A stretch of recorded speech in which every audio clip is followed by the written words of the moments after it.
Bueno, entonces les decía que con base, tomando como base las cuentas de resultados que tenemos aquí a continuación, con ellas vamos a trabajar específicamente para elaborar el estado de resultado integral. Muy bien, entonces tenemos aquí las diferentes cuentas contables de ingresos, de gastos y paralelas a las cuentas de ingresos, gastos y costos también, ¿verdad? Eso es importante. Que tenemos aquí, esas cuentas, esa es una, esa cuenta que está aquí, vamos a ver. Estas cuentas están relacionadas con los ingresos de operación. Estas otras cuentas están relacionadas con las cuentas de costos.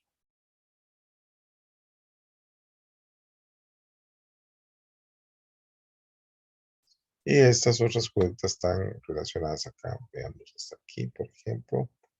Hasta acá. Están relacionadas aquí. Esto. Hasta aquí. Están relacionadas con las cuentas de gastos de operación. Y aquí tenemos otros ingresos. Tenemos otros ingresos y otros gastos. Bueno, entonces vamos a trabajar con estos elementos para poder elaborar la estructura del estado de resultado integral. Entonces, en primera instancia tenemos el encabezado, el nombre de la empresa, el nombre del informe financiero, del estado financiero, y la fecha por el periodo terminado, 31 de diciembre. Bajo el método periódico no es necesario colocarlo, yo lo puse únicamente para hacer énfasis que estamos trabajando bajo método periódico en colones. Y inicialmente, pues, vamos a trabajar con 3 columnas, específicamente. En primera instancia, colocamos un título que va a ser ingresos de operación y vamos a traernos para acá la cuenta de ingresos de operación. Ya hemos hablado que acá es son las ventas. Son las ventas, el único ingreso de operación son las ventas, 1.400.000, y las cosas que están relacionadas con las ventas, que tienen un efecto directo a las ventas, corresponde a devoluciones sobre ventas y descuentos sobre ventas. Esto lo colocamos en la primera columna, lo sumamos y el total lo ponemos en la segunda columna. Entonces, ¿qué tenemos aquí? Que las ventas, estas 3 son cuentas contables. Esas 3 cuentas son las únicas 3 cuentas necesarias para calcular las ventas netas, ¿verdad? Las ventas netas es un resultado, no es una cuenta contable. Y por lo tanto, aquí tenemos que el resultado sería las ventas menos las devoluciones y descuentos sobre ventas, me va a dar las ventas netas. Entonces, ahí tenemos una primera parte elaborado de este estado financiero, el cual le llamamos a toda esta parte. No es necesario que lo coloquen, pero vamos para que lo tengan aquí identificado. Esta parte se le llama sección del ingreso de operación. Ahí lo tenemos, la sección del ingreso de operación. Esa es la estructura. Una vez que tenemos, como estamos bajo el sistema bajo el sistema de inventario, método periódico, entonces colocamos un título que se denomina costo de la mercancía vendida. Vamos a calcular el costo de ventas. Ya sabemos que para calcular el costo de ventas tenemos que aplicar una formulita cuando estamos bajo el sistema periódico, que sería el inventario inicial. Lo mismo hacemos en el estado de resultado. Colocamos el inventario inicial, vamos a colocar aquí en la segunda columna y le vamos a sumar las compras netas. Entonces, en el estado de resultados vamos a crear una sección para calcular las compras netas, ¿ah? Según la fórmula es inventario inicial más compras netas. Entonces tenemos aquí, ¿qué son las compras netas? Bueno, son todos estos elementos que hemos venido hablando en clase, ¿ah?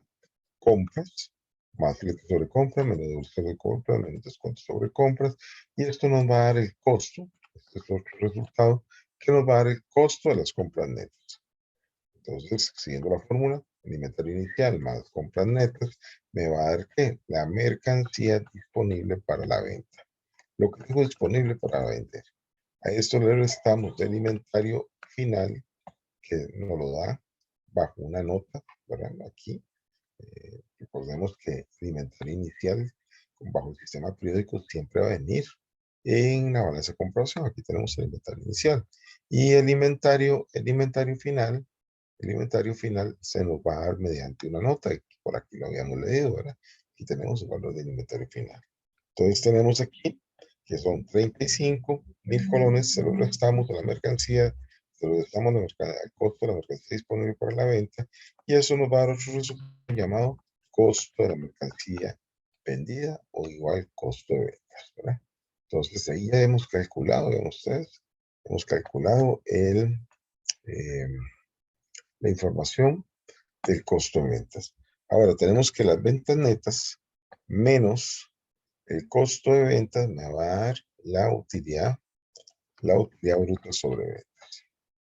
Ahí tenemos la utilidad bruta sobre ventas.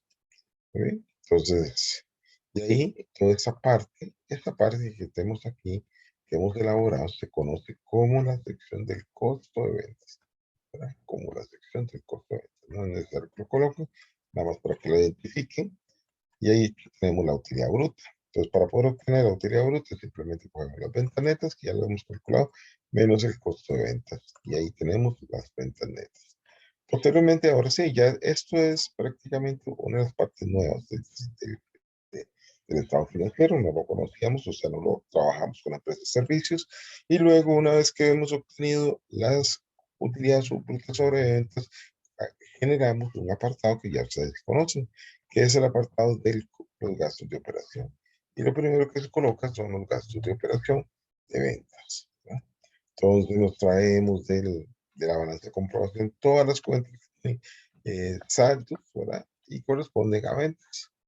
Ahí tenemos el sueldo de vendedores, el flete sobre ventas, el alquiler de locales de venta, la depreciación del equipo, que ese 70% era de ventas o es de ventas, el gasto por depreciación, perdón, el gasto de depreciación en edificio y el gasto de equipo de oficina, el gasto de depreciación de equipo de oficina, también ambos son un 70%. Entonces se coge el total que viene la balanza de comprobación. Por ejemplo, aquí tenemos la balanza de comprobación y nos dice que el total de gastos por concepto del edificio son 1.000 y de depreciación 2.000. Entonces, 70% son 700 y 1.400. Gasto por limpieza de ventas. Y una vez que tenemos esto, sacamos un total. Veamos a la segunda columna, como están observando. Y ese total sería el total de gastos de ventas. Lo mismo hacemos, ¿verdad?, con los gastos de administración. La misma situación, ¿verdad? Entonces, traemos los gastos de administración. Y esto nos va a dar un total, que es el total de gasto de administración. Ahí lo tenemos, ¿verdad? Ahí están. Y luego, ahora que tenemos, sumamos los dos gastos, ¿verdad? Los dos grupos de gastos, gasto de venta, gasto de administración. Y esto nos va a dar un resultado que se llama total gastos de operación, ¿verdad? Entonces, teniendo los gastos de operación y teniendo la utilidad bruta sobre ventas, aquí lo tenemos, ¿verdad? Utilidad bruta sobre ventas y los gastos de operación, sacamos otro total que viene a representarnos la utilidad de operación. Muy bien, la utilidad de operación le vamos a sumar otros ingresos y le vamos a restar otros gastos, ¿verdad? Que son otros ingresos y otros gastos. Bueno, son otros ingresos que no están relacionados a los ingresos de operación, o sea que no son, que son diferentes a las ventas. Y los otros gastos son aquellos gastos que se presentan como necesarios dentro de una empresa, pero no se clasifica dentro de los gastos de ventas ni gastos de administración, sino que son esporádicos. Entonces se conoce como otros gastos. Eso nos va a dar un resultado que es la utilidad antes de impuestos. Sobre este resultado de utilidad antes de impuestos aplicamos la tasa del impuesto sobre la renta, que en este caso es un 20%. Entonces se lo aplicamos a esos 598.000 por el 20%, el impuesto es 119.600. Y aquí sí, la utilidad antes de impuestos menos el gasto por impuestos sobre la renta va a dar la utilidad neta. Entonces, ahí termina el estado del resultado integral.